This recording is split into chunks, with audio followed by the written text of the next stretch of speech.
आज हम रेप के इन्वेस्टिगेशंस और ट्रायल्स में टू फिंगर टेस्ट के इस्तेमाल का, वर्जिनिटी टेस्ट का जनरली, और एक introduction of the notion of the character of the victim in rape investigations and trials को डिस्कस करने की कोशिश करेंगे। हम probably पहले सुहेल साहब से शुरू कर सकते हैं. I'm just going to whip up a few notes that Tanya has sent us so that I can take her questions forward. So Suhail Saab, if you could just kind of briefly give us a skeleton or an overarching sort of picture of ये जो rape के खिलाफ एक misconception है कि it is a crime about sex.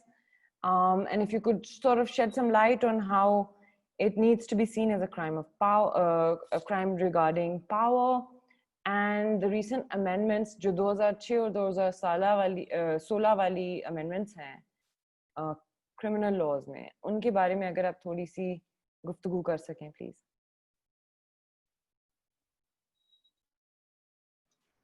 Palvasha, इसमें the first thing is this notion के how the conception of rape is in law and then in terms of its application in a social context.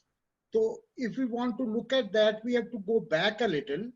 The current penal code we have, when it was being formulated, तो उस वक्त जो 5-6 बातें जिन पे बहुत discussion रही उस वक्त के लॉ कमीशन में, वो थे अल्फाज कुछ इस तरह से: enticement, chastity, seduction, abduction, kidnapping, adultery.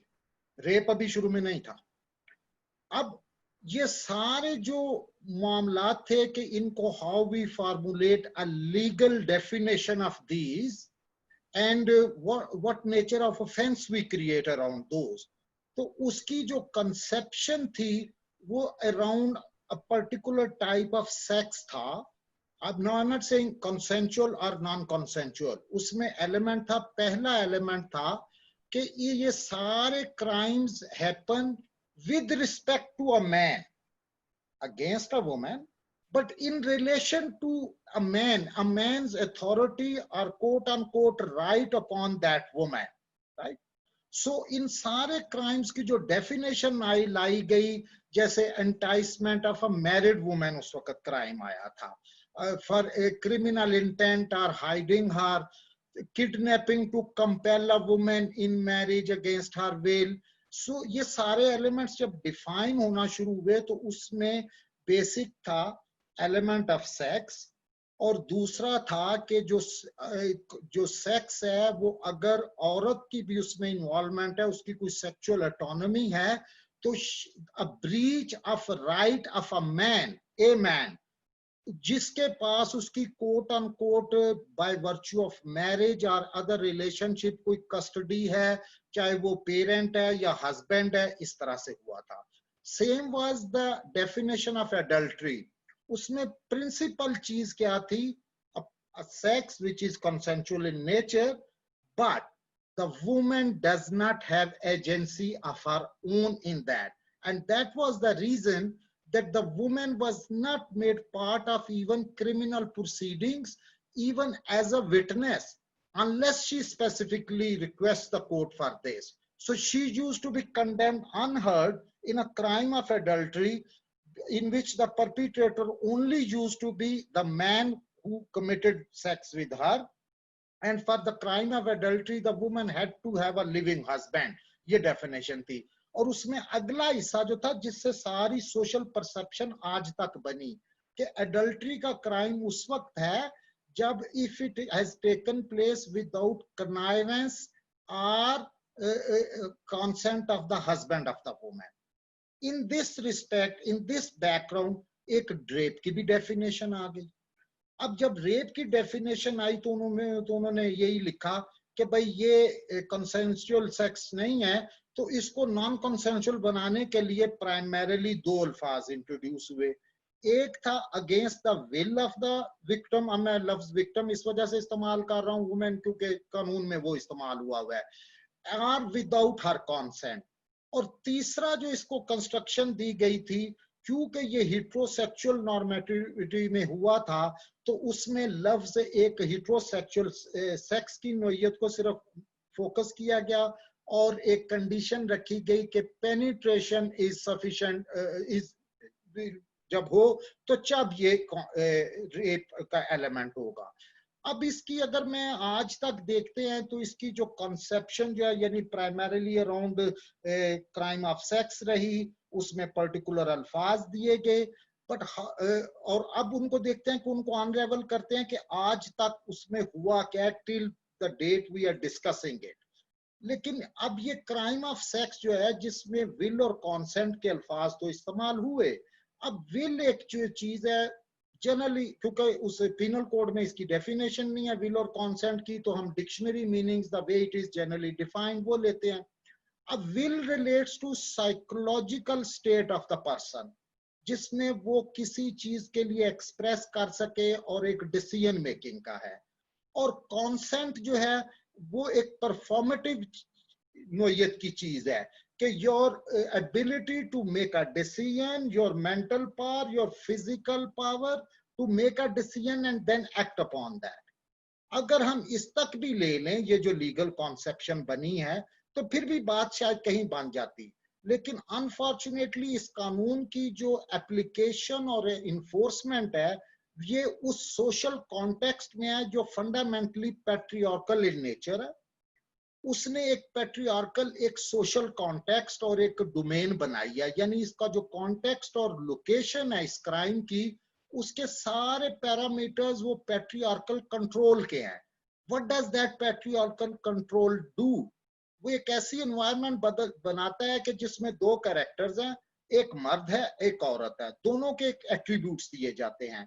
मर्द का एट्रीब्यूट है टू कंट्रोल, लेजिटिमेसी उसको ग्रांट की गई है कि टू कंट्रोल हु, कि जी उसके जिम्मे जो फैमिली और हुएवर इंक्लूडिंग जब उसकी एक लोकल कॉन्टेक्स्ट में एक्सटेंशन होती है तो whoever who is non confirmative, ठीक है। अब जब वो औरत पे बात आती है तो औरत को उस डोमेन में जो कैरेक्टर दिया गया है वो दिया गया है to conform, to submit, right, a particular social order, so that वो एक सोशल ऑर्डर की प्रोटेक्शन में भी रहे और उसमें अपनी कोई एजेंसी ना हो। अब इन सारी बातों में अब यानी कि क्राइम सेक्स का है, उसकी एप्लीकेशन उस कंट्रोल के माहौल में कर रहे हैं जो एक पैट्रियार्कल सेटअप ने कायम किया है। अब व्हाट इट हैपेंस कि जो तो उस सोशल डोमेन में रहती है, या जैसे मैं रत्ना कपूर को कोट करूं तो वो कहती हैं कि ये जो कानून है ये मिरर करता है उस पैट्रियार्कल सेटअप के प्राइवेट और पब्लिक डोमेन को। तो जो तो प्राइवेट डोमेन में कन्फॉर्मिस्ट है, ड्यूटीफुल वाइफ है, कोट अनकोट चेस्ट वाइफ है और जो है वर्जिन डॉटर है, तो फिर तो बात ठीक है। जब उसका कोई एक्सप्रेशन उनके मुताबिक सोशल ऑर्डर से निकलता है तो where does she fall? She is no longer in that social protection. And another feminist writer जिसने रेप पे बहुत काम किया है, doctor Pratiksha Bakshi, she uses the term she becomes a fallen body. Fallen body से मतलब क्या कि which is without the social protection. तो अब जब इस डोमेन में उसकी एप्लीकेशन होती है इस कानून की कि जिसमें विल और कॉन्सेंट के जो माने कानूनी तौर पे हैं भी, वो भी उनका इरोजन हो जाता है। फिर हम क्या करते हैं? अब उसके बाद अगर जब एक क्राइम अलेज होता है या होता है तो वो कैसे पता चले कि ये अगेंस्ट हर विल था और विदाउट कॉन्सेंट था? उसके लिए जो उनके लिए मेजरिंग पैरामीटर्स हैं वो है to look for a particular mode of evidence, जिसके आपने एक मौजू भी रखा कि ये जो वर्जिनिटी टेस्ट और ये सारा। अब वो पर्टिकुलर मोड ऑफ एविडेंस कहाँ ढूंढनी है? वो ढूंढनी है कि वो जो इस पैट्रियार्कल वायलेंट माहौल का एक कॉन्सेप्ट है अबाउट सेक्स, उसको ढूंढना है on the body of the women, but with all दो सोशल प्रेजुडिसेस। उसमें क्या था कि उस सोशल ऑर्डर ने एक परफेक्ट विक्टिम की डेफिनेशन क्रिएट करता है कि अगर किसी औरत का कंडक्ट जो वो सबमिसिव हो, उसकी कोई अपनी एजेंसी ना हो, वो फैसला ना कर सके, वो एक डमी है, उसके खिलाफ एक पर्टिकुलर नेचर का फिजिकल एक्ट हुआ है, तो उसकी आप एविडेंस ढूंढें। अब वो एविडेंस जो ढूंढते हैं वो बॉडी ऑफ द पर्सन पे है। अब वो एविडेंस भी एक परसेप्शन से रिलेट करती है। अब मैंने सेवरल जो स्टडीज की, उसमें जो एक अनफॉर्चुनेटली वो एविडेंस किस तरह की ढूंढते हैं कि अगर क्योंकि वो सोशल ऑर्डर आपको मर्दों के लिए बहुत सारी बाउंड्रीज क्रॉस करने की इजाजत देता है, तो हाई कोर्ट एक अपील के फैसले में सजा रिड्यूस करते हुए, जिसमें जो परपिट्रेटर था, जो कॉन्विक्ट था, वो था एक जुवेनाइल, तो उसको डिक्लेयर कर दिया कि दिस एक्ट में at the most be called juvenile delinquency. Now these words denote the perception. और जब एक 15 साल की बच्ची, अब 15 साल की बच्ची जो है करंट लॉ के तहत एज ऑफ कॉन्सेंट जो है वो 16 है, लेकिन ये मैं फैसला जो है ये 2016 की अमेंडमेंट से जरा पहले का है। उसमें 2 लड़कों पे रेप एलिगेशन थी, नीचे से सजा हुई ट्रायल कोर्ट में, तो जब एपलेट कोर्ट जो हाई कोर्ट उसने एक्विटल किया, तो उसकी जो एक प्रेजुडिस परसेप्शन थी कि क्या एविडेंस नहीं मिली। I quote from the judgment, admittedly no bleeding occurred at the time of occurrence. If a girl of 15 years was forcibly raped by 2 young boys as per prosecution version, there must have been symptoms of the same on the body of the victim. वो एक particular चीज ढूंढ रहे थे। अब अगर कोई adult औरत है, सेक्सुअली एक्टिव है, तो उसकी मेडिकल एविडेंस पे क्या कह देती है कि she was virgin but her hymen was old on and ruptured, so no credibility can be given to the statement of the prosecution and the such victim. तो ये है एक वो डायमेंशन जो परसेप्शन ऑफ रेप कानून में बनी, उसकी एक सोशल एप्लीकेशन जिस तरह से आ रही है। एक स्टैंडर्ड लाइन आप पढ़ते हैं फैसलों में कि sole statement of the prosecutrix यानी जो सर्वाइवर है is sufficient provided it transpires confidence. वो जो कॉन्फिडेंस को इंस्पायर करना है ना, वो कब करना है कि जब ये सारे ऑब्स्ट्रक्टिव टेस्ट वो पास कर जाए। तो ये है हमारी कंसेप्शन ऑफ रेप। अब इसको क्राइम ऑफ डिजायर और लस्ट सिर्फ कहा गया, हमारे सामने उसका नतीजा क्या होता है। ऐसे फैसले आते हैं कि एक वक्त में एक स्टेप मदर और एक डॉटर है, young daughter, they are kidnapped and rape. अच्छा, रेप होती है step mother who is obviously older in age, तो वो सारी अदालत ही कंफ्यूज हो जाती है और प्रोसिक्यूशन कि ये कैसे हो सकता है कि जो जवान लड़की थी उसको छोड़ के उन्होंने एक ओल्डर वुमेन को रेप किया। Why? Because they are obsessed with this कि ये क्राइम ऑफ लस्ट है, ये सेक्स क्राइम है, ये कंट्रोल का क्राइम नहीं है। So these are the problems which it cause. And I very quickly I will be grateful if you keep reminding me of the time कि हमारे यहाँ दो टाइम आए जो कानून में मेजर अमेंडमेंट्स आई। एक 2006 में आई जब जिना ऑर्डिनेंस से रेप और दूसरे सेक्सुअल ऑफेंसेस या किडनैपिंग वगैरह के केसेस निकाल के पीनल कोड में लाए गए, और उसमें हुआ कि ये एज ऑफ कंसेंट जो है वो 16 इयर्स हो गई। अब उसके बाद हमारी मेन अमेंडमेंट्स आई हैं 2016 में। अब बात यह कि no matter how the situation is, it's not at all favorable, but we need to keep reminding the state agencies that these are the statutory commitments जो आप enforce करें।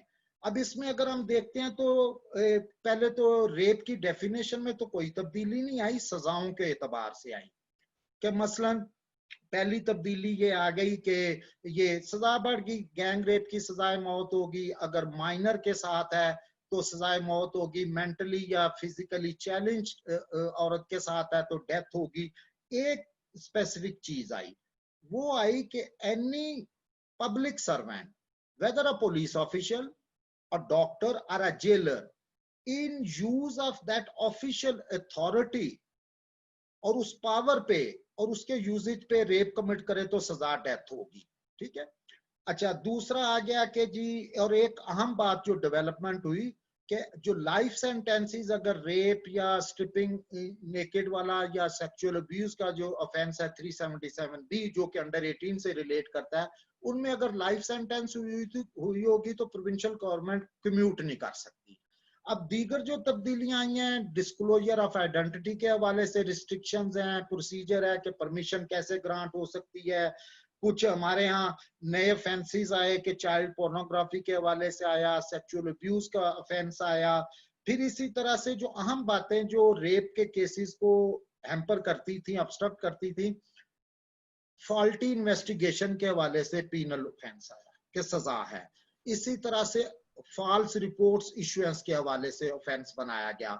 इसी तरह से ऑब्स्ट्रक्शन या मिसलीडिंग या डिस्ट्रक्शन ऑफ एविडेंस जो है वो एक ऑफेंस आया। अब प्रोसीजरल एस्पेक्ट में भी कुछ तब्दीलियां आई हैं कि रजिस्ट्रेशन ऑफ केस में थोड़ी फैसिलिटेशन है। सुहेल साहब, लेट मी इंटरजेक्ट, एक्चुअली ये क्वेश्चन हम आगे जरूर कवर करेंगे, तो फिर अगर आप उस टाइम पे हमें ये इनपुट प्रोवाइड करते हैं। But thank you so much. आपने जो एक अभी नेक्स्ट जो क्वेश्चन है, इनफैक्ट आपने उसके लिए बहुत परफेक्ट हमें वो ग्राउंड वर्क ले कर दिया है, जो मेरा मारिया से डायरेक्टेड है। उससे पहले हम यही डिस्कशन कर रहे थे अगेन कि एक जो फेटिश हमने जो हमारे वर्जिनिटी को लेकर एक जो ऑब्सेशन है उसके बारे में, तो जो ये मेडिकल और जो लीगल इंस्टीट्यूशंस हैं, इन्होंने एक बहुत अहम किरदार अदा किया है।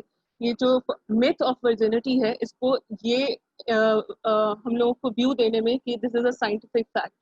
पहले ही मेडिकल फील्ड ने इस तरह से प्रेजेंट किया है कि this is something that can be examined physically, that can be reconstructed, right. और फिर जो हमारे लीगल इंस्टीट्यूशंस हैं, उन्होंने भी फिर इसको through medical legal test introduce करवाया हुआ है इन वर्जिनिटी टेस्ट को। और हम लोग के पास तासुर ये आता है कि ये एक साइंटिफिकली प्रूवन चीज़ है। So Maria, since you are working on this petition, आप लोगों ने ये petition फाइल की है जिसमें आपने चैलेंज किया है वर्जिनिटी टेस्टिंग को, अगर आप हमें उसके बारे में थोड़ा सा बता दें, और आप ये बता दें कि वर्जिनिटी टेस्ट है क्या exactly, what is the aim behind it, इसकी बेसिस कहाँ पे लिखा हुआ है, कानून में कहाँ लिखा हुआ है कि ये टेस्ट होने हैं, और अगर आप हमें थोड़ी सी प्रोसीडिंग्स के बारे में भी बता दें कि प्रोसीडिंग्स अभी तक क्या हुआ है। Okay, thank you, Danya. And thank you, Suhail Saab. I think you were right जब आप कह रहे थे कि Suhail Saab has laid down the groundwork to what basically I'm going to discuss. So, we are the counsels in this petition जो Lahore High Court में file हुई है, and this is essentially challenging the practice of virginity testing. So just sort of going into what this test is. ये होता ये है कि basically if you get a victim of sexual assault, in most cases a victim of rape, जो medico legal officers होते हैं, जिनके पास वो victim भेजा जाता है for examination, will check if this particular victim is a virgin or not. So जो उसका method है, वो एक they test the basically hymen if it is intact or not, and this test and they determine the size of the vaginal opening. Virginity testing is most commonly known as a two-finger test, which is TFT is the term that I will use.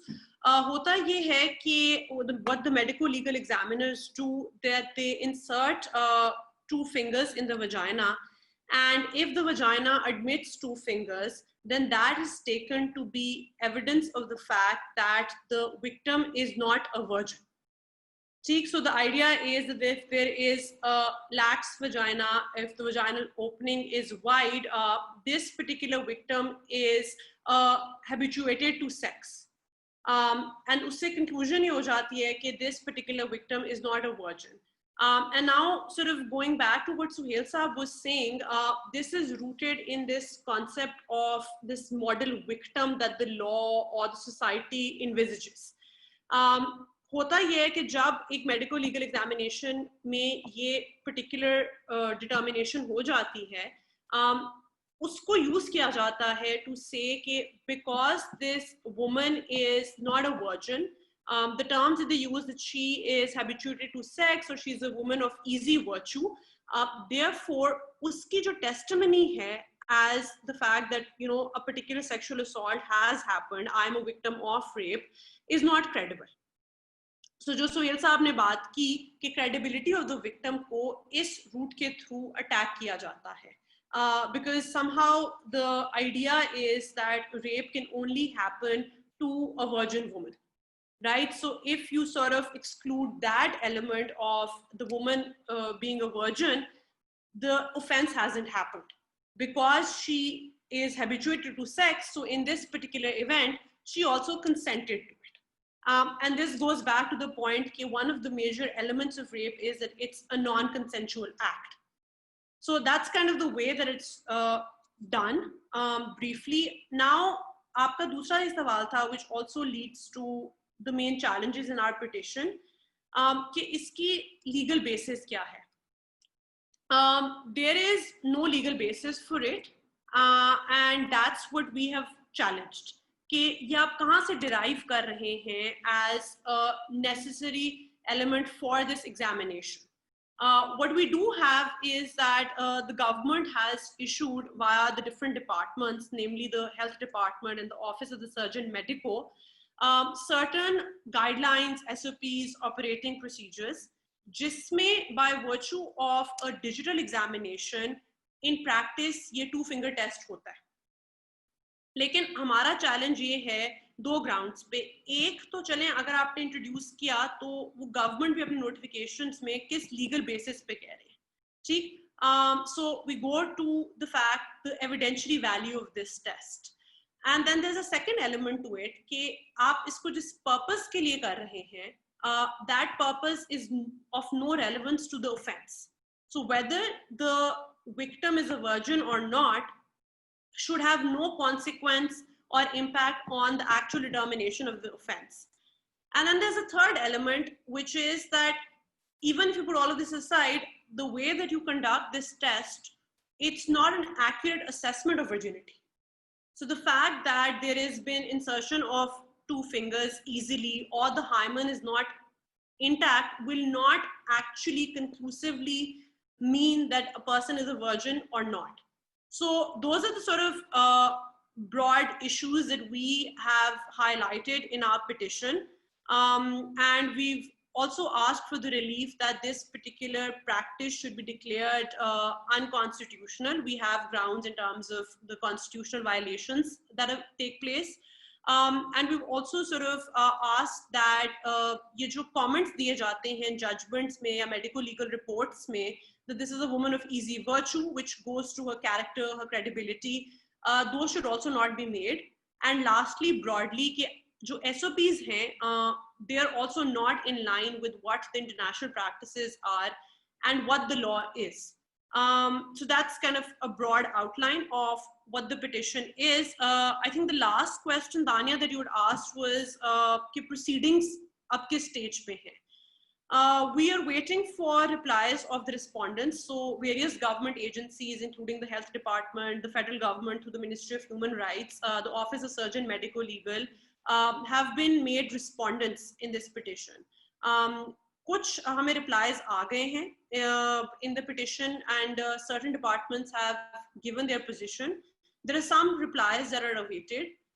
The next date is in October of this case, and once we have all of the replies, it's basically going to start for arguments.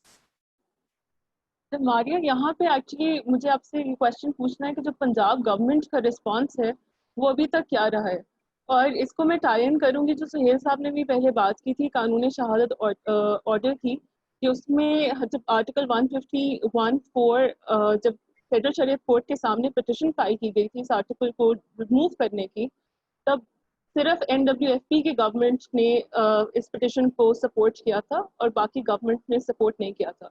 So I'm very interested in finding out कि governments का अब response क्या रहा है. Okay, so 151(4), which talks about the evidence of immoral character, that no longer exists. So वो एक element नहीं होएगा जब आप एक ट्रायल कर रहे हैं या आप केस को इन्वेस्टिगेट कर रहे हैं relating to sexual assault, rape. So we have not gotten as yet the reply of the federal government. The Punjab government has submitted a reply, and their reply is confusing in parts, because what they're saying is that we agree that this is going to be an assault on the dignity, but they kind of qualify it by saying that where it's needed, where it's necessary, these examinations can be undertaken. And then there's a portion of their reply which talks about this being necessary to determine any detection of injuries on the body of the victim. So वो outrightly नहीं कह रहे कि इसको बिल्कुल भी इस्तेमाल नहीं होना चाहिए. उन्होंने क्वालिफाई कर दिया है और उन्होंने एक नॉन एग्जॉस्टिव लिस्ट दी है of instances which includes detection of injury, जहां ये पर्टिकुलर टेस्ट किया जा सकता है on victims of rape sexual assault. Okay, अच्छा, आई थिंक मारिया जब तक पलवशा हमें ज्वाइन नहीं करती हैं, अगर आप ये भी बता दें कि what are, okay so Palwasha is here, I think I will come back with my question, because आपने अभी बात की थी कि एक जो राउंड आप लोगों ने लिया है कि ये जो क्वेश्चन है कि इस विक्टिम का कैरेक्टर क्या था या सर्वाइवर का कैरेक्टर क्या था, इसके बारे में क्वेश्चनिंग इनडायरेक्टली या जैसे भी हो रही है, इसको अबॉलिश, इस प्रैक्टिस को भी होना चाहिए along with the TFT, because इसका कोई कनेक्शन नहीं है रेप के साथ. और जो सुहेल साहब ने भी बात की थी वो एक मॉडल विक्टिम थी. आई थिंक उसको जहन में रखते हुए अगर पलवशा आप अब हमें बताएं, because you work directly with the victims of sexual assault and the victims of rape, कि जब भी ऐसा कोई इंसिडेंट होता है तो फर्स्ट एक सर्वाइवर को पहले अगर आप थोड़ा सा ब्रीफ करते हैं for people who are non lawyers कि उनको क्या, व्हाट इज द प्रोसीजर और what are the steps that the person needs to take in order to seek legal help. एक ये आप बता दें, और क्या क्या इम्पेडिमेंट्स आते हैं उस स्ट्रक्चर में, अगर आप उस पर भी थोड़ा सा डेल्व करते हैं तो that will be great. Thank you, Dania, and thank you, Suhail Saab and Maya Saiba. देखिए, सबसे पहले तो as soon as the victim is the survivor is composed, or even before that, somebody on behalf of her needs to go and make a complaint in the police. That complaint needs to be registered as an FIR. अक्सर ये भी होता है कि वो FIR register करने में काफ़ी रेजिस्टेंस देते हैं आपको पुलिस अफसर, कहते हैं कि भाई SHO साहब नहीं है स्टेशन पे वगैरह वगैरह, so या रोजनामचे में लिखवा दें या डायरी में लिखवा दें वगैरह. So you need to make sure that you file an FIR. Once that is done, in Sindh particularly, and in accordance with Salman Akram Raja's judgment from in the Salman Akram Raja case judgment 2013 wali Supreme Court ki, you are the police station is required to have a sort of a catalog or a roster of civil society organizations that can assist a survivor in sort of getting psychological help or medical help, etc. तो technically जैसे ही आप FIR register करवाएं, the police station is supposed to put you in touch with these people. इस वो करें या ना करें, उसके अलावा आपका अगला स्टेप ये है कि 24 घंटे के अंदर अंदर अगर आप कर सकते हैं आइडियली, तो आप एक मेडिको लीगल एग्जाम करवा लीजिए. मेडिको लीगल एग्जाम एक ज्यादातर सिर्फ एक वुमेन मेडिको लीगल ऑफिसर कर सकती है. WMLO कराची में सिर्फ 2 हैं फिलहाल. ज्यादातर काफी ज्यादा अंडर स्टाफ्ड हैं मेडिको लीगल ऑफिसर्स. इस मेडिको लीगल एग्जाम में ही ये सारे मसाइल पेश आते हैं जिनके बारे में मारिया ने भी अभी बात की.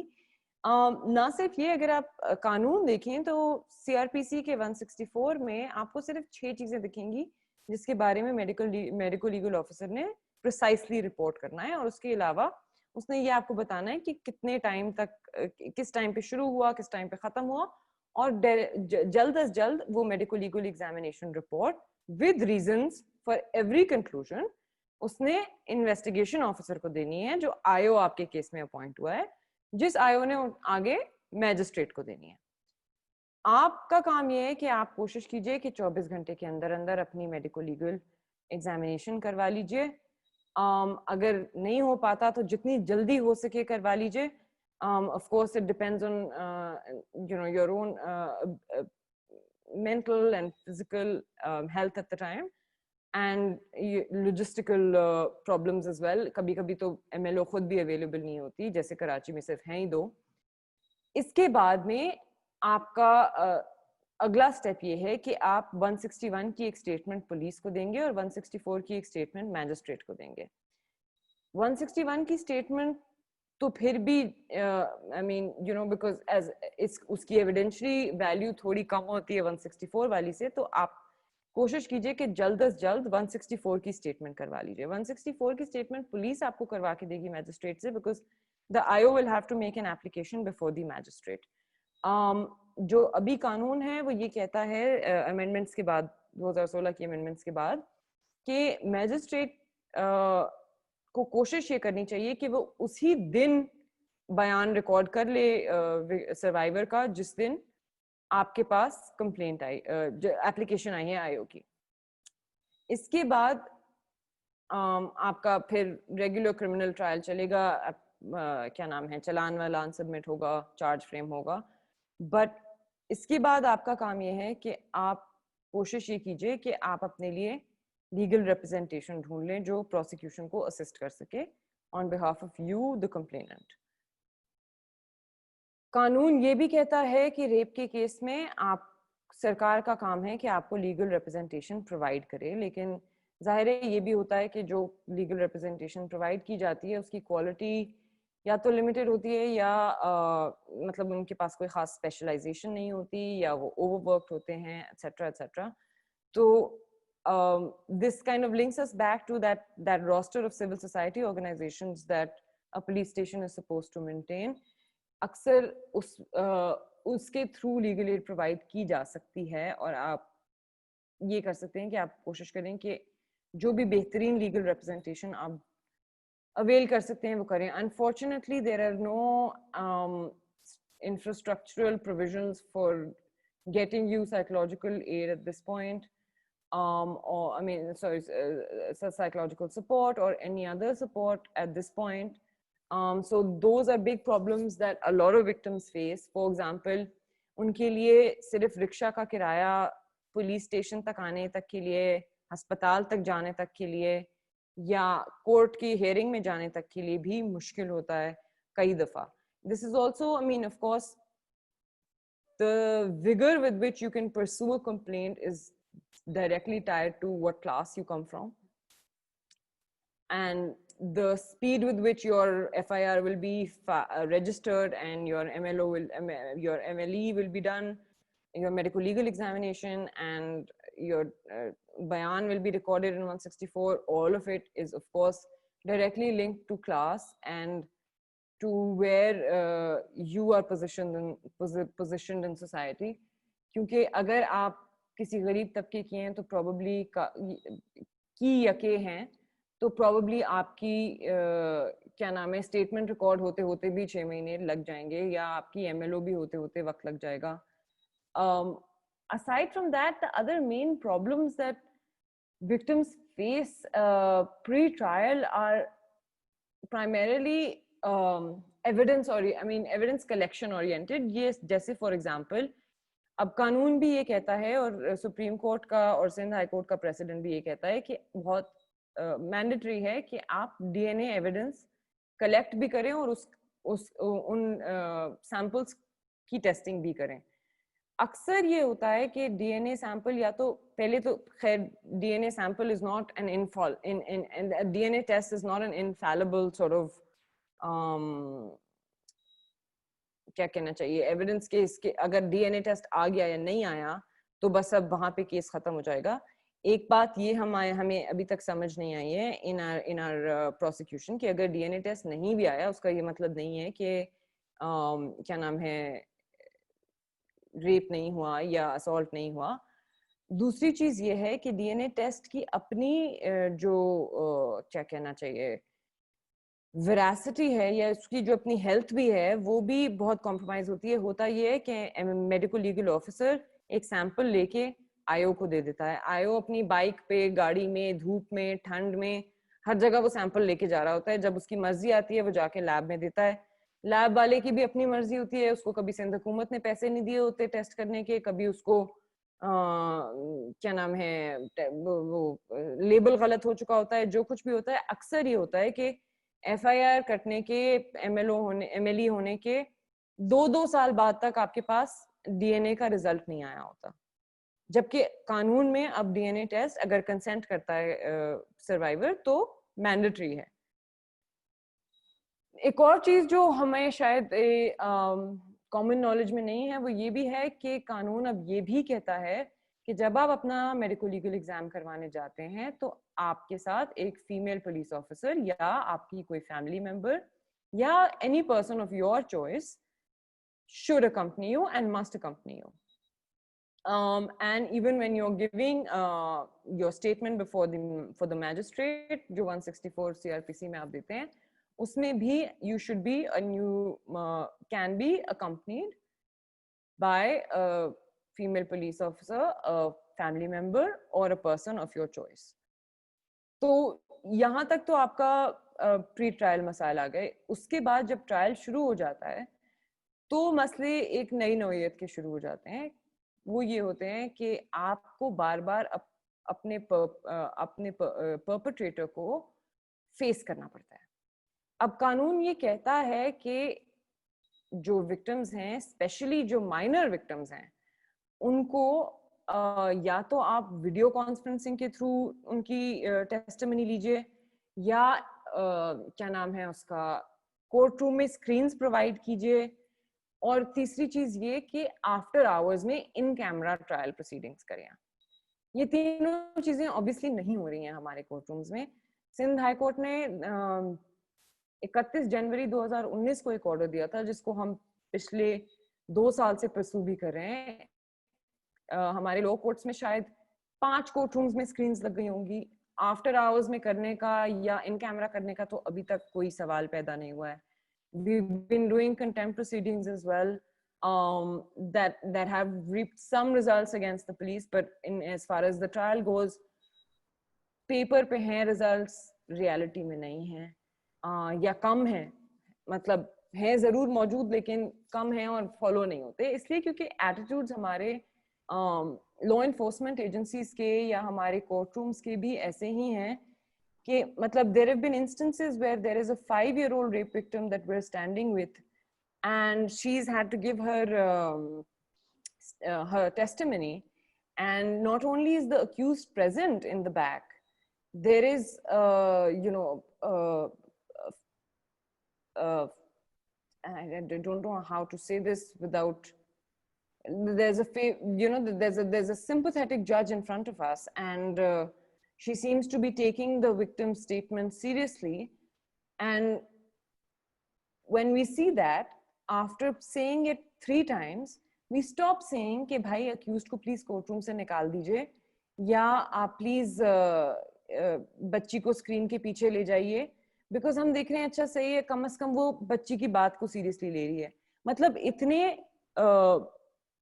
horrifying circumstances में हम अपने रेप ट्रायल्स चला रहे हैं इस मुल्क में कि अगर 5 साल की बच्ची को अपने परपेट्रेटर को फेस करके टेस्टिमनी देनी पड़ रही है, तो भी हमें एक वक्त पे आके खामोश होना पड़ा है कि कम से कम वो उसकी टेस्टिमनी को बिल्कुल क्या नाम है, डिफेंस लॉयर को बार बार इंटरजेक्ट नहीं करने दे रही, या क्या नाम है उसका, she is allowing for other comforts for the child, or she is allowing for a translator to be at hand, etc. Thank you so much. आपने actually काफी हमें elaborate answer provide किया है, और यही जो आपने बात की थी इसी को कैरी फॉरवर्ड करना है कि परपेट्रेटर्स और विक्टिम्स को एक दूसरे को जो एक ही जगह पे मौजूद होना इतना ट्रॉमेटाइजिंग हो सकता है, और ये एक एस्पेक्ट है जो अदालत अभी तक जिसको इग्नोर कर रही है, इसकी इम्पोर्टेंस नहीं वो समझ रही। इनफैक्ट अभी न्यूज़ भी आई है कि एक जिसमें उन्होंने निकाह करवा दिया है एक विक्टिम का एक उनके साथ, उसके परपेट्रेटर के साथ। और आई थिंक सुहेल साहब इसमें हमें बल्कि ज़्यादा बता सकते हैं, बिकॉज उन्होंने एक अभी रिसेंटली एक रिसर्च की थी access to justice for survivors of sexual assault, और आप अगर हमसे बता दें कि आपकी फाइंडिंग्स क्या रही हैं या आपने क्या ऑब्जर्व किया था during that research. Answer that अभी इसमें एक चीज और के ये सवालात जो हम तक आ रहे हैं इसमें एक ये क्योंकि इसमें क्लैरिटी करनी है. somebody sent a question कि ये जो मेडिकल एग्जामिनेशन है ये क्या प्राइवेट हॉस्पिटल से हो सकता है, वो एडमिसिबल है? नहीं हो सकता. ये सिर्फ जो डेजिग्नेटेड प्लेसेस हैं. अब लाहौर में जैसे हम बैठे हुए हैं तो लाहौर में 13 अस्पताल हैं जिनमें ये जो डेजिग्नेटेड हैं सेक्सुअल असॉल्ट के केसेस में इसके टेस्ट के लिए. दूसरा पलवा शाह ने बड़ी तफसील से बताया कि भाई जो इसके मराहिल हैं उसमें मैं अब लोग सुन रहे हैं आप हेल्प भी करते हैं तो 2-3 बातें मैं जरा ऐड कर दूं कि पहली बात है कि जब FIR हो जाए और ये जो मेडिकल एग्जामिनेशन है ये बुनियादी तौर पे जिम्मेदारी है पुलिस वालों की कराना, राइट है, और उन्होंने ही लेके जाना है और उसके बगैर आपको वो लेंगे भी नहीं क्योंकि जो परफॉर्म है उस पे बात लिखी होती है कि जी टेस्ट जो है पुलिस डॉकेट पे हो रहा है, यानी पुलिस एक जो पेपर बनाती है request for medical examination under this FIR for the following purposes, और यह होता है मैजिस्ट्रेरियल ऑर्डर से. अब यहाँ पे भी एक कंफ्यूजन है कि क्योंकि वो कंफ्यूजन का बायस है रवैया. पहले जो मेडिकल एग्जामिनेशन हुआ करता था वो एक कोरॉबोरेशन के लिए और एक क्राइम की इन्वेस्टिगेशन के लिए था. स्टैट्यूटरी लॉ में उसकी मैंडेटरी एलिमेंट नहीं था, लेकिन जो 2016 की अमेंडमेंट आई उसमें 164A CRPC यानी ज़ाब्ता फौजदारी और 164B जो हैं और 53A ये तीनों जो हैं ये जो मैंडेटरी करार देती हैं. 164A और 164B सर्वाइवर से रिलेट करती हैं कि उसका मेडिकल एग्जामिनेशन होगा और बी जो है वो DNA से मुतल्लिक है, और 53A जो है वो एक्यूज्ड के लिए है कि वो आप बाय फोर्स कराएंगे वंस यू अरेस्टेड. सर्वाइवर का कंसेंट के साथ होना होता है. तो वो जो मैजिस्ट्रियल परमिशन का कॉन्सेप्ट था वो था पुलिस रूल्स के तहत, लेकिन अब ये स्टैट्यूटरी प्रोविजन है. तो मेरी बहुत सारे तफ्तीशी और लाहौर में इत्तफाक से एक और डेवलपमेंट है कि लाहौर में जो रेप केसेस की इन्वेस्टिगेशन है वो तमाम उसको हेड जो कर रही हैं वो विमेन पुलिस ऑफिसर्स है. At this time there are about 24 women police officers who have been given responsibility to investigate rape cases of all the police stations. वो एक एडमिनिस्ट्रेटिव उन्होंने डिवीजन बना दी है. तो क्लियर के जी ये प्राइवेट में नहीं हो सकता. दूसरा जो अहम बात होती है कि आगे कैसे चलना है. अब बॉडीली एग्जामिनेशन तो हो गया, लेकिन जो आपने कपड़े पहने और दूसरी चीजें हैं इसका मेक श्योर हो अगर आप किसी को फैसिलिटेट कर रहे हैं कि वो फिल फॉर वो पैकिंग में जाएं और वो मेडिकल लीगल ऑफिसर जो है उनकी प्रॉपर जो एक SOPs के तहत हदायत है कि कैसे उनको पैक करना है और वो IO को दे ताकि उसका जो फोरेंसिक्स है उससे रिलेटेड वो टेस्ट हो सकें. और रेप या सेक्सुअल असॉल्ट के दूसरे क्राइम्स में 2-3 एजेंसियों का साइमल्टेनियस काम होता है.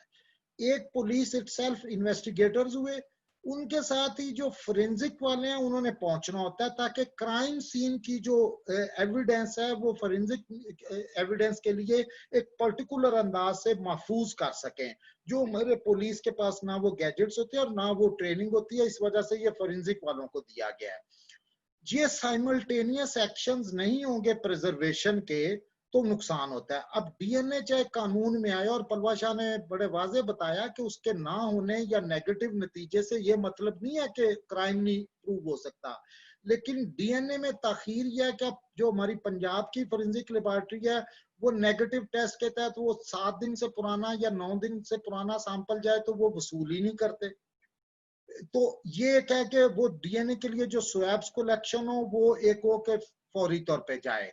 तो ये अच्छा, एक जो अहम बात जो थी कैरेक्टर इम्पीचमेंट की, अब हमारे यहाँ वो कानून शहादत का वो सब आर्टिकल 4 या 151 का वो ठीक है रिपील हो गया. अब एक प्रोएक्टिव प्रोविजन भी है. पंजाब में जो विटनेस प्रोटेक्शन एक्ट है, सिंध में वो वाली प्रोविजन नहीं है उनके विटनेस प्रोटेक्शन एक्ट में, उसमें एक बार की गई है, प्रोहिबिट किया गया है कि नंबर 1 के अक्यूज जो है वो क्रॉस एग्जामिन डायरेक्ट नहीं कर सकता सर्वाइवर को, कोर्ट उसकी इजाजत नहीं देगी. ठीक है. दूसरी बात वो अपने काउंसिल के जरिए बात करे. दूसरी अहम बात जो है कि उसका जो कोई भी कंडक्ट है सर्वाइवर का in terms of quote on quote so called character, including कि अगर इस एक्यूज के साथ उसका कभी कॉन्सेंचुअल ताल्लुक भी था तो वो मैटर नहीं डिस्कस किया जाएगा unless the court very specifically thinks कि it is directly related to the matter. तो एक तो वो मुसीबत हटी जो था कि आप कैरेक्टर इम्पीच कर सकते हैं। पंजाब में कम से कम विटनेस प्रोटेक्शन एक्ट के सेक्शन 12 में ये बात आ गई कि आप पे प्रोहिबिशन है कि आप ये ऐसी बात कर ही नहीं सकते, और क्रॉस एग्जामिन कैसे होगा।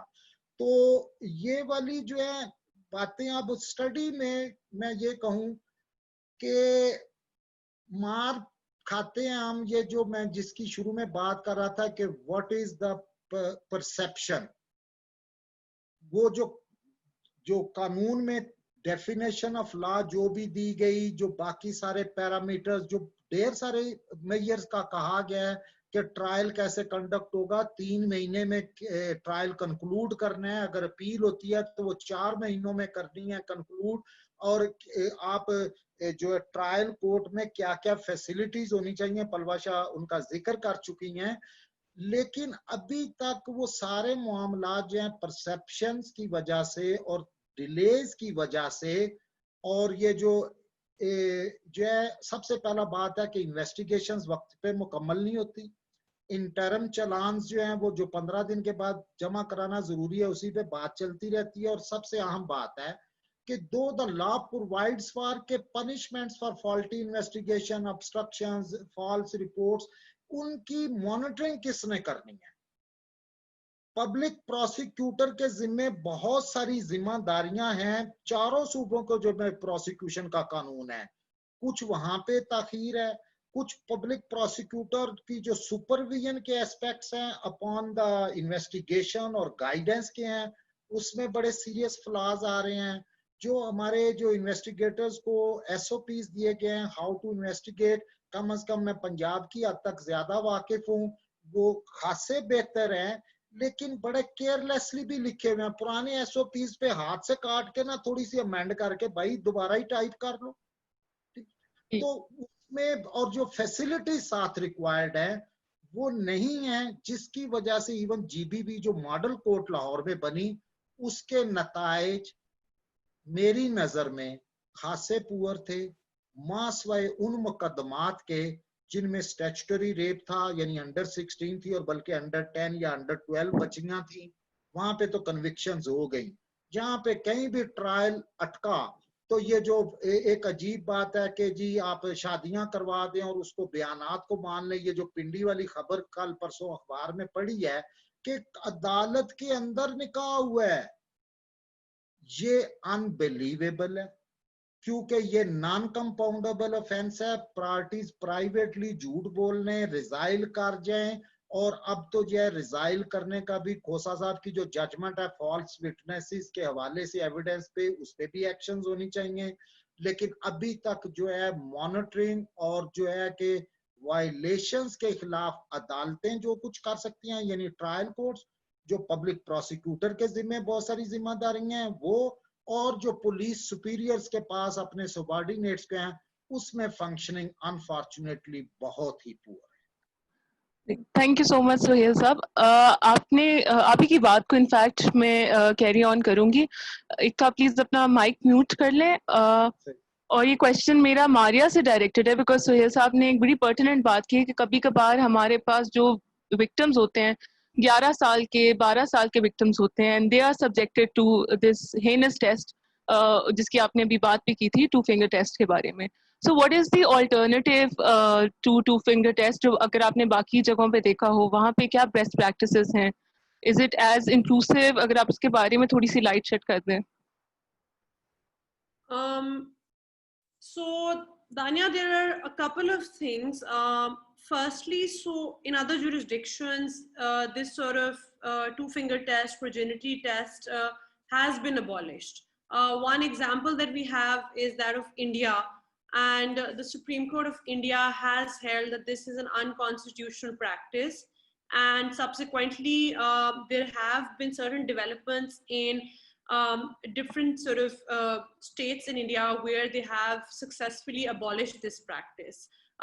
There are still some jahan ye practice prevalent hai, but in terms of the decision of the Supreme Court, this is something which has been held to be unconstitutional.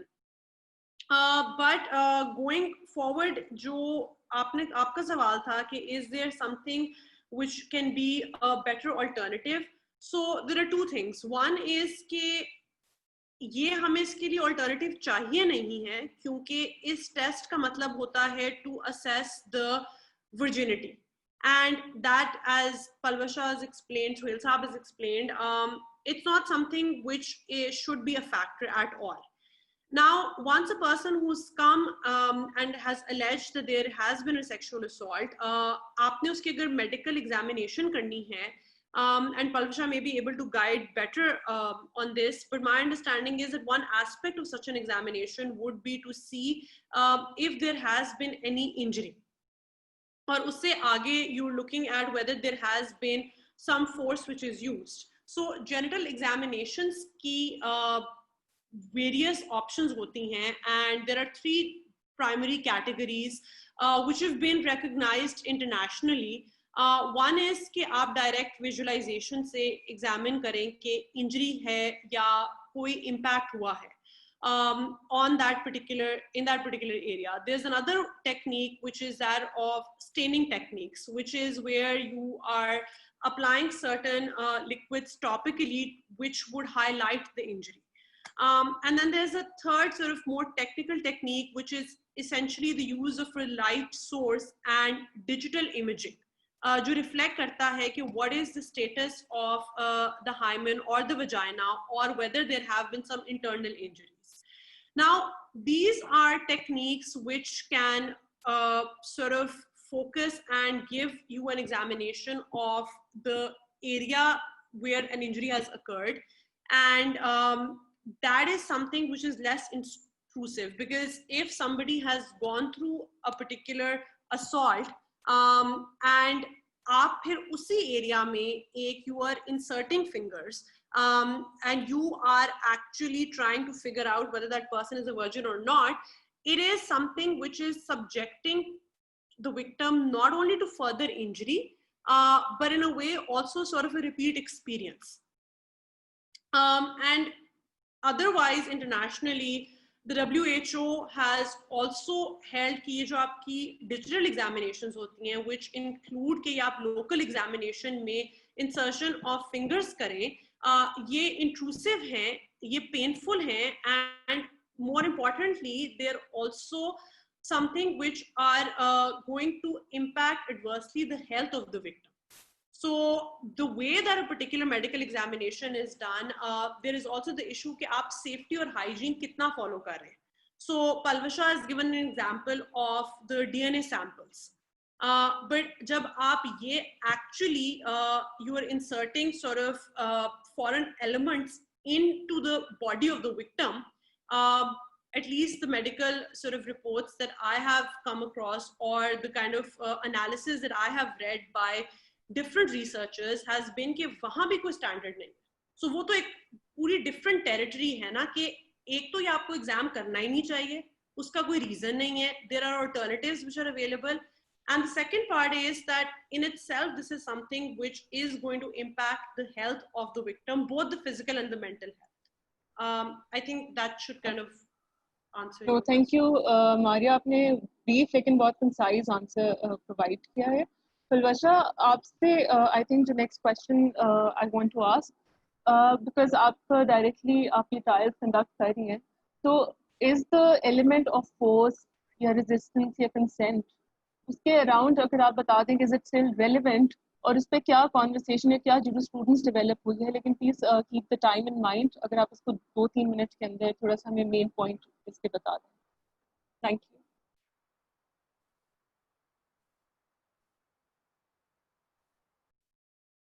Palvasha, please अपना mic unmute कर लें. I'm so sorry. तो basically जहाँ तक क्या नाम है उसका force की बात है, वो एक element मौजूद तो ज़रूर है, मगर I mean, we should remember that जो अब कानून की पोजीशन है वो ये कहती है कि अगर आप कंसेंट के साथ भी फॉर एग्जांपल एक 16 साल से कम की बच्ची के साथ ज्यादती करते हैं तो वो रेप ही कहलाया जाएगा, पहली बात। दूसरी बात, एक 375(4) में बात कही है जो किसी हद तक प्रॉब्लमैटिक भी है, लेकिन जहां तक कंसेंट या फोर्स की बात आती है शायद रेलेवेंट है। वो ये कहता है 375(4) ये कहता है पीपीसी का कि अगर कंसेंट भी हो खातून की लेकिन आदमी को ये मालूम हो कि उससे उसकी शादी नहीं हुई है तो वो रेप ही कहलाएगा। I'm just reading 375(4) में से लिखा हुआ, I can read it out to you. Sohail sir? I think it's fine.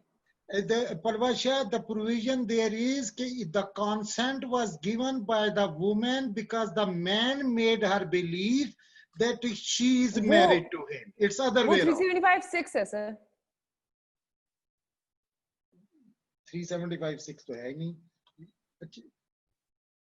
चले I think हम next point पे move on करते हैं। चलें, misunderstanding है। I'll just 1 second. I'll just read it. I'm sorry, I'm prolonging this, but I just want to make sure that it's clarified. I think Palwasha वो next question के दौरान आप ये confirm कर लीजिएगा। हाँ, of course. अच्छा, so basically there is either you make her believe that you're married to her, or you know that you're not married to her, or you rape her, or you have consensual sex with her, but it's considered rape.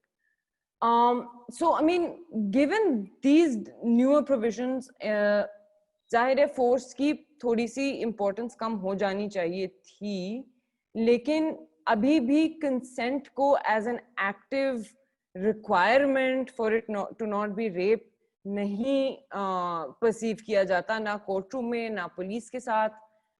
कभी कभी even जो victim को support करने के लिए paraphernalia मौजूद है वहां भी नहीं इसको रिकॉग्नाइज किया जाता।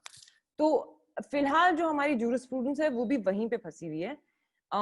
कानून में डेवलपमेंट हो गई है लेकिन जूरिस्प्रूडेंस में एज सच जहां तक मेरी मालूमात है ऐसी कोई डेवलपमेंट नहीं हुई है जहां कंसेंट की इतनी एक्टिव रोल हो रेप डिटरमिन करने में। Alright, thank you so much Pulvasha for this answer. Sohail साहब, ये एक्चुअली हमारा फाइनल क्वेश्चन है और टाइम की जरा लिमिटेशन भी है। सो अब जो हमारे जितना भी पब्लिक डिस्कोर्स हो रहा है, आई थिंक ये क्वेश्चन बहुत ज़रूरी है, बिकॉज पब्लिक डिस्कोर्स जितना भी है वो आजकल फोकस कर रहा है सारा का सारा कि पनिशमेंट्स क्या होनी चाहिए, डेथ पनिशमेंट हो जाए, केमिकल कैस्ट्रेशन की बात हो रही है, और ये डिस्कोर्स जो है ये इतना इन्फॉर्म्ड नहीं है। और इसकी एक रीज़न जो समझ आती है वो यही है, एक तो ये कि हम अभी तक रेप को कंसिडर करते हैं कि this is related to sex and it is not about control and power. जो दूसरी बात समझ आती है वो ये है कि हमारा अभी भी बड़ा एक फेलो सेंट्रिक व्यू है, यानी हम इसको एक बड़े पेनिट्रेटिव सिर्फ एक लेंस से कंसिडर करते हैं, where a man penetrates a woman with his genitals, और इसी वजह से हम केमिकल कास्ट्रेशन या डेथ पेनल्टी जैसी पनिशमेंट्स प्रपोज कर रहे हैं। आपके ख्याल में इनकी क्या एफिकेसी है, अगर आप ब्रीफली इस पर थोड़ी सी बात कर दें, and what's the way forward? देखें, ये एक वक्ती जो हमारे मुआशरे की एक अपनी ब्रूटलाइजेशन हुई है ना, और या ये पब्लिक पैसिफिकेशन जी एक सोच लेना कि मौत होगी सजा।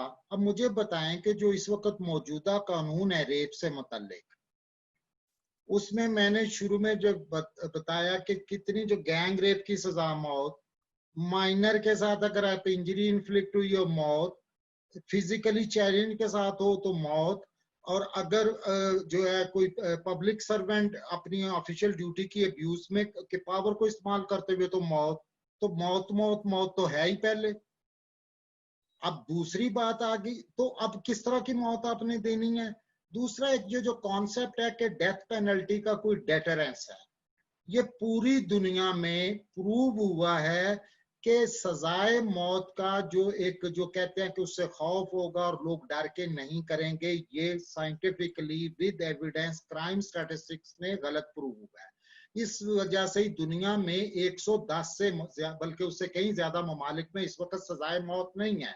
और उन्होंने ये उस वक्त खत्म करना शुरू की थी कि जो है क्या कहते हैं कि जब उनके क्रिमिनल जस्टिस सिस्टम डेवलप हो गए थे और उन्होंने देखा कि सजाए मौत एक इरिवर्सिबल चीज है, अगर गलत को हो जाए तो इसको आप रिवर्स नहीं कर सकते। हमारे मुल्क में भी वाकयात हुए हैं कि सुप्रीम कोर्ट एक्विट कर रही है 2 मुलजमों को कि जी आप, और क्योंकि नीचे से सजा हुई थी, तो पता चला कि वो 1 साल पहले भावलपुर जेल में फांसी लग चुके थे, तो अब किसको आपने जिंदा करना है? तो ये इसमें जो फ्लॉज है क्रिमिनल जस्टिस सिस्टम में, एक उसी को मद्देनजर रखते हुए। दूसरा, सजाए मौत ने नहीं की। जिस मुल्क में बड़े सर कलम होते हैं, क्या वहां पे जराइम सर कलम करने से रुके हैं? जराइम के और जो पर्सपेक्टिव्स हैं, जो मुहर्रकात हैं, जो है, और जो क्रिमिनल जेन बनता कहाँ से है, वो उन चीजों से बनता है जिसकी हम बात कर रहे थे कि सोशल परसेप्शंस आपकी क्या हैं मर्द, औरत या ट्रांसजेंडर पर्सन के बारे में, उनके आप रोल्स और उनके कैरेक्टर्स को कैसे कंस्ट्रक्ट करते हैं और उनसे आप क्या तवक्को रखते हैं और आप उनको क्या हकूक देते हैं। ये इनका ताल्लुक उससे है बजाय के इससे। अब दूसरी बात आ गई कि ये जो है कैस्ट्रेशन वाली बात है, तो वो बड़ा ही एक नैरो व्यू है कि ये एक पर्टिकुलर फॉर्म ऑफ पेनिट्रेशन है। इस वक्त दुनिया के बहुत से ममालिक में ये जरूरी नहीं है कि एक पर्टिकुलर इंसानी ऑर्गन जो है वो पेनिट्रेट हो तो रेप है। एनी इंसर्शन ऑफ एनीथिंग वो जो है वो रेप अमाउंट कर रही है। तो इससे ये बड़ा एक शॉर्ट साइटेड सा व्यू है, इससे बात नहीं होगी। हम तो अभी तक किसी चीज में फंसे हुए हैं कि ये रप्चर ऑफ हाइमन और अजम्पशन है कि वो जो भी औरत है जो रेप का जिनको सामना करना पड़े, कोट ऑन कोट मुआशरती एतबार से वो गैर शादीशुदा होगी। क्या रेप सारे गैर शादीशुदा से हो रहे हैं? जो इतना उसका मसला, ये जो 2 फिंगर टेस्टिंग का, 2 फिंगर टेस्टिंग की मेडिकल जूरिस्प्रूडेंस में भी अब कोई बेसिस नहीं है। जो मूडी की जूरिस्प्रूडेंस जो इसके बारे में कभी बात, वो इस पीस को रिजेक्ट कर चुकी है।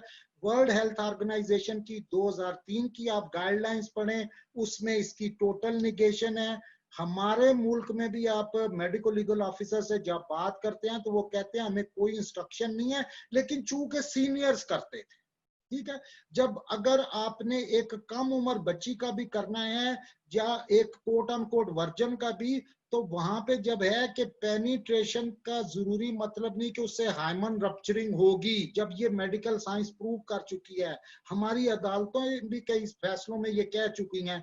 तो ये सिर्फ एक माइंड सेट की बात है बिबा, इसका लीगल और मेडिकल कोई बेसिस नहीं है।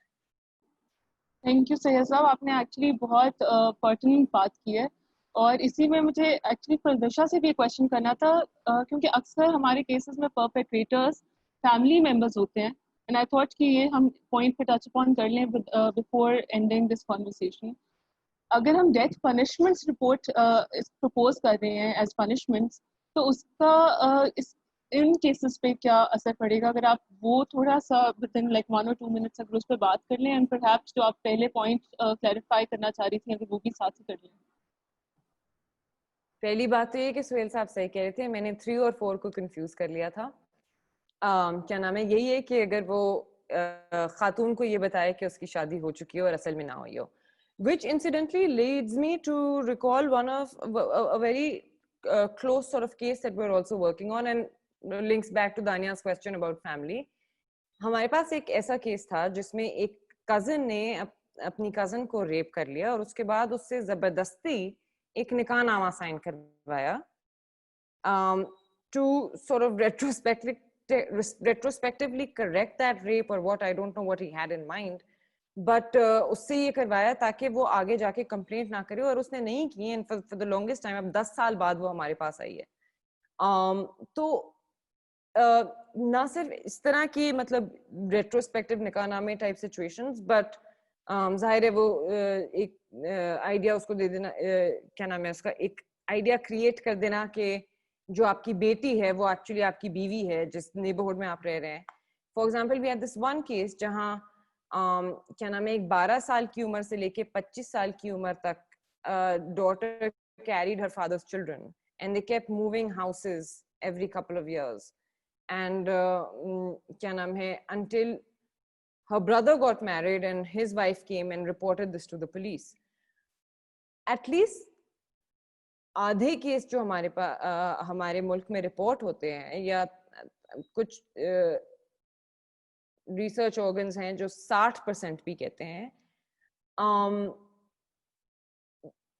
वो इंसेस्ट के होते हैं या किसी ना किसी क्लोज फैमिली मेंबर ने ज्यादती की होती है, जिसकी वजह से वो चलेंगे। तो वो हैं जो रिपोर्ट हो जाते हैं, जो रिपोर्ट नहीं होते वो तो शायद हम देख ही नहीं पा रहे।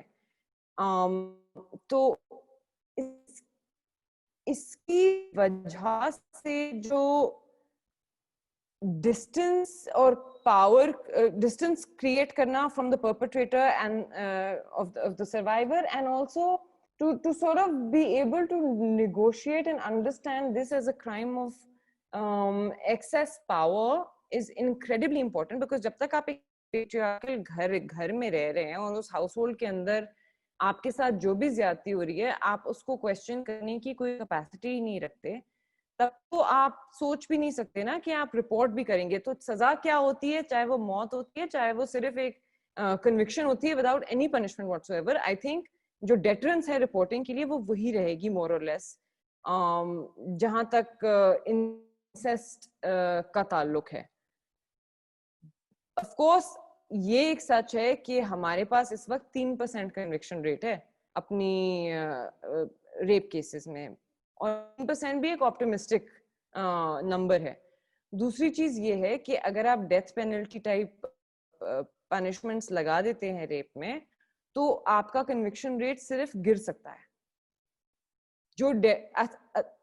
जो भी अभी तक रिसर्च मौजूद है वो यही कहती है कि आपकी एक्चुअल डेटरेंस जब होती है जब आपको ये यकीन हो कि आपको कोई ना कोई सजा होगी। इससे डेटरेंस नहीं होती कि आपको सजाए मौत हो जाएगी। तो एक ये चीज है सोचने के बारे में, सोचने के लिए कि जब हम ये कह देते हैं कि भाई सजाए मौत हो जानी चाहिए, इसकी सजा इसकी पनिशमेंट अगर रेप का क्राइम है या गैंग रेप का क्राइम है या इंसेस्ट का क्राइम है या सोडोमी का क्राइम है, तो उससे हासिल वसूल हमें कुछ नहीं होगा इन टर्म्स ऑफ एक्चुअल डेटरेंस। अगर हमें हासिल वसूल करवाना है तो हमें अपना कन्विक्शन रेट बढ़ाना पड़ेगा, अपना रिपोर्टिंग रेट बढ़ाना पड़ेगा, और उसके लिए इंफ्रास्ट्रक्चर्स डेवलप करने पड़ेंगे। Right. Thank you, Palwasha. And I think with that, we'll end our conversation. Thank you so much, Suhail Saab, Maria, Farooq, and Palwasha, आप लोगों का कि आपने हमें join किया, and for this very informed discussion on this topic. I think अब हम यहीं पे इसको conclude करते हैं. All right. Thank you.